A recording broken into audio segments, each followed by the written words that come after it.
Law 3. Conceal your intentions. Judgment. Keep people off balance and in the dark by never revealing the purpose behind your actions. If they have no clue what you are up to, they cannot prepare a defense. Guide them far enough down the wrong path, envelop them in enough smoke, and by the time they realize your intentions, it will be too late. Part 1. Use decoyed objects of desire and red herrings to throw people off the scent. If at any point in the deception you practice, people have the slightest suspicion as to your intentions, all is lost. Do not give them the chance to sense what you are up to. Throw them off the scent by dragging red herrings across the path. Use false sincerity, send ambiguous signals, set up misleading objects of desire. Unable to distinguish the genuine from the false, they cannot pick out your real goal. Observance of the law. In 1850, the young Otto von Bismarck, then a 35-year-old deputy in the Prussian parliament, was at a turning point in his career. The issues of the day were the unification of the many states, including Prussia, into which Germany was then divided, and a war against Austria, the powerful neighbor to the south that hoped to keep the Germans weak and at odds, even threatening to intervene if they tried to unite.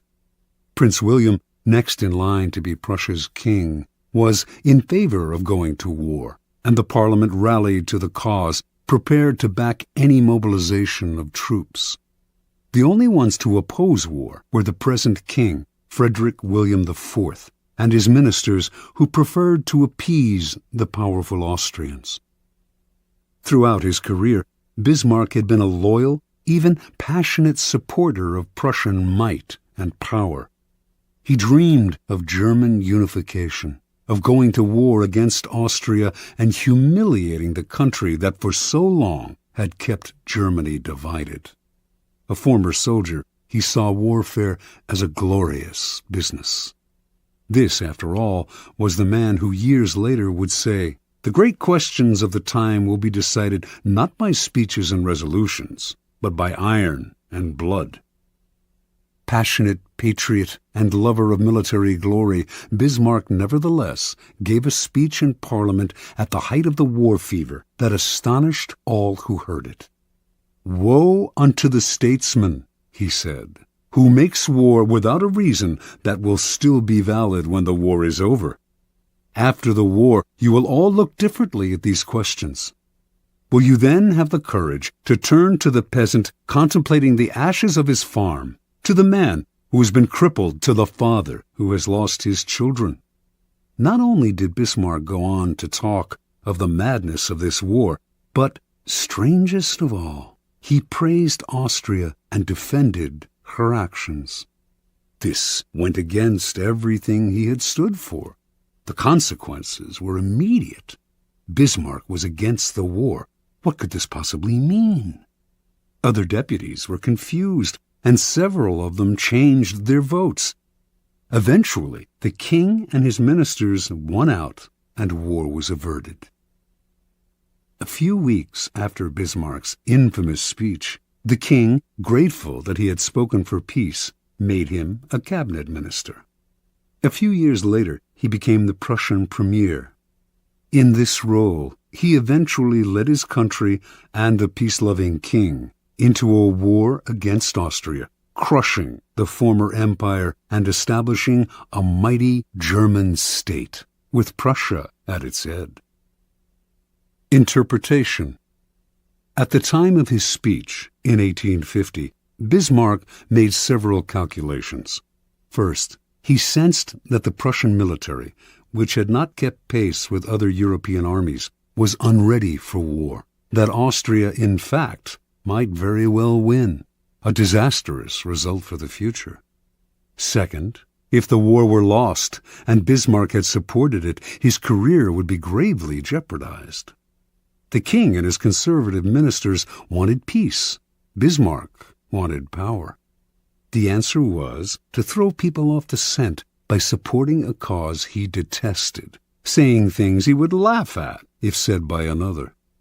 A whole country was fooled. It was because of Bismarck's speech that the king made him a minister, a position from which he quickly rose to be prime minister, attaining the power to strengthen the Prussian military and accomplish what he had wanted all along: the humiliation of Austria and the unification of Germany under Prussia's leadership. Through insincerity and misleading signals, he deceived everyone, concealed his purpose, and attained everything he wanted. Such is the power of hiding your intentions. Keys to power. Most people are open books. They say what they feel, blurt out their opinions at every opportunity, and constantly reveal their plans and intentions. They do this for several reasons. First, it is easy and natural to always want to talk about one's feelings and plans for the future. It takes effort to control your tongue and monitor what you reveal. Second, many believe that by being honest and open, they are winning people's hearts and showing their good nature. They are greatly deluded. Honesty is actually a blunt instrument which bloodies more than it cuts. Your honesty is likely to offend people. It is much more prudent to tailor your words, telling people what they want to hear, rather than the coarse and ugly truth of what you feel or think. More important, by being unabashedly open, you make yourself so predictable and familiar that it is almost impossible to respect or fear you, and power will not accrue to a person who cannot inspire such emotions. If you yearn for power, quickly lay honesty aside and train yourself in the art of concealing your intentions. Master the art, and you will always have the upper hand.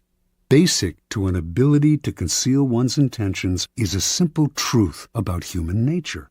Our first instinct is to always trust appearances. We cannot go around doubting the reality of what we see and hear. Constantly imagining that appearances concealed something else would exhaust and terrify us. This fact makes it relatively easy to conceal one's intentions. Simply dangle an object you seem to desire, a goal you seem to aim for, in front of people's eyes, and they will take the appearance for reality. Once their eyes focus on the decoy, they will fail to notice what you are really up to. You can use this tactic in the following manner. Hide your intentions not by closing up, with the risk of appearing secretive and making people suspicious, but by talking endlessly about your desires and goals, just not your real ones. You will kill 3 birds with 1 stone. You appear friendly, open, and trusting. You conceal your intentions, and you send your rivals on time-consuming goose chases. Another powerful tool in throwing people off the scent is false sincerity. People easily mistake sincerity for honesty. Remember, their first instinct is to trust appearances, and since they value honesty and want to believe in the honesty of those around them, they will rarely doubt you or see through your act. Seeming to believe what you say gives your words great weight. To make your false sincerity an effective weapon in concealing your intentions, espouse a belief in honesty and forthrightness as important social values. Do this as publicly as possible. Emphasize your position on this subject by occasionally divulging some heartfelt thought, though only one that is actually meaningless or irrelevant, of course. Napoleon's minister Talleyrand was a master at taking people into his confidence by revealing some apparent secret. This feigned confidence, a decoy, would then elicit a real confidence on the other person's part. Remember, the best deceivers do everything they can to cloak their roguish qualities. They cultivate an air of honesty in one area to disguise their dishonesty in others. Honesty is merely another decoy in their arsenal of weapons. Part 2. Use smoke screens to disguise your actions. Deception is always the best strategy, but the best deceptions require a screen of smoke to distract people's attention from your real purpose. The bland exterior, like the unreadable poker face, is often the perfect smoke screen, hiding your intentions behind the comfortable and familiar. If you lead the sucker down a familiar path, he won't catch on when you lead him into a trap. Observance of the law. In 1910, a Mr. Sam Giesel of Chicago sold his warehouse business for close to $1 million. He settled down to semi-retirement and the managing of his many properties, but deep inside, he itched for the old days of deal-making. One day, a young man named Joseph Weil visited his office, wanting to buy an apartment he had up for sale. Giesel explained the terms. The price was $8,000, but he only required a down payment of $2,000. Weil said he would sleep on it, but he came back the following day and offered to pay the full $8,000 in cash if Giesel could wait a couple of days until a deal Weil was working on came through. Even in semi-retirement, a clever businessman like Giesel was curious as to how Weil would be able to come up with so much cash, roughly $150,000 today, so quickly. Weil seemed reluctant to say and quickly changed the subject, but Giesel was persistent. Finally, after assurances of confidentiality, Weil told Giesel the following story. Weil's uncle was the secretary to a coterie of multimillionaire financiers. These wealthy gentlemen had purchased a hunting lodge in Michigan 10 years ago at a cheap price. They had not used the lodge for a few years, so they had decided to sell it and had asked Weil's uncle to get whatever he could for it. For reasons, good reasons, of his own, the uncle had been nursing a grudge against the millionaires for years. This was his chance to get back at them. He would sell the property for $35,000 to a setup man, whom it was Weil's job to find.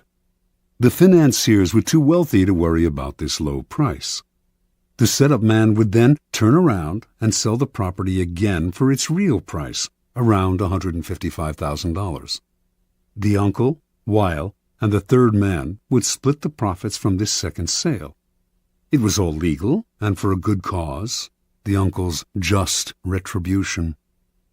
Giesel had heard enough. He wanted to be the set-up buyer. Weil was reluctant to involve him, but Giesel would not back down. The idea of a large profit plus a little adventure had him champing at the bit. Weil explained that Giesel would have to put up the $35,000 in cash to bring the deal off. Giesel, a millionaire, said he could get the money with the snap of his fingers. Weil finally relented and agreed to arrange a meeting between the uncle, Giesel, and the financiers in the town of Galesburg, Illinois. On the train ride to Galesburg, Giesel met the uncle, an impressive man, with whom he avidly discussed business. Weil also brought along a companion, a somewhat paunchy man named George Gross. Weil explained to Giesel that he himself was a boxing trainer, that Gross was one of the promising prize fighters he trained, and that he had asked Gross to come along to make sure the fighter stayed in shape. For a promising fighter, Gross was unimpressive looking. He had gray hair and a beer belly, but Giesel was so excited about the deal that he didn't really think about the man's flabby appearance. Once in Galesburg, Weil and his uncle went to fetch the financiers, while Giesel waited in a hotel room with Gross, who promptly put on his boxing trunks. As Giesel half-watched, Gross began to shadow box. Distracted as he was, Giesel ignored how badly the boxer wheezed after a few minutes of exercise, although his style seemed real enough. An hour later, Weil and his uncle reappeared with the financiers, an impressive, intimidating group of men, all wearing fancy suits. The meeting went well, and the financiers agreed to sell the lodge to Giesel, who had already had the $35,000 wired to a local bank. This minor business now settled, the financiers sat back in their chairs and began to banter about high finance, throwing out the name J.P. Morgan as if they knew the man. Finally, one of them noticed the boxer in the corner of the room. Weil explained what he was doing there. The financier countered that he too had a boxer in his entourage, whom he named. Weil laughed brazenly and exclaimed that his man could easily knock out their man. Conversation escalated into argument. In the heat of passion, Weil challenged the men to a bet. The financiers eagerly agreed and left to get their man ready for a fight the next day. As soon as they had left, the uncle yelled at Weil right in front of Giesel. They did not have enough money to bet with, and once the financiers discovered this, the uncle would be fired. Weil apologized for getting him in this mess, but he had a plan. He knew the other boxer well, and with a little bribe they could fix the fight. But where would the money come from for the bet? The uncle replied. Without it, they were as good as dead. Finally, Giesel had heard enough. Unwilling to jeopardize his deal with any ill will, he offered his own $35,000 cash for part of the bet. Even if he lost that, he would wire for more money and still make a profit on the sale of the lodge. The uncle and nephew thanked him. With their own $15,000 and Giesel's $35,000, they would manage to have enough for the bet. That evening, as Giesel watched the two boxers rehearse the fix in the hotel room, his mind reeled at the killing he was going to make from both the boxing match and the sale of the lodge. The fight took place in a gym the next day. Weil handled the cash, which was placed for security in a locked box. Everything was proceeding as planned in the hotel room. The financiers were looking glum at how badly their fighter was doing, and Giesel was dreaming about the easy money he was about to make. Then, suddenly, a wild swing by the financier's fighter hit Gross hard on the face, knocking him down. When he hit the canvas, blood spurted from his mouth. He coughed, then lay still. One of the financiers, a former doctor, checked his pulse. He was dead. The millionaires panicked. Everyone had to get out before the police arrived. They could all be charged with murder. Terrified, Giesel hightailed it out of the gym and back to Chicago, leaving behind his $35,000, which he was only too glad to forget, for it seemed a small price to pay to avoid being implicated in a crime. He never wanted to see Weil or any of the others again. After Giesel scurried out, Gross stood up under his own steam.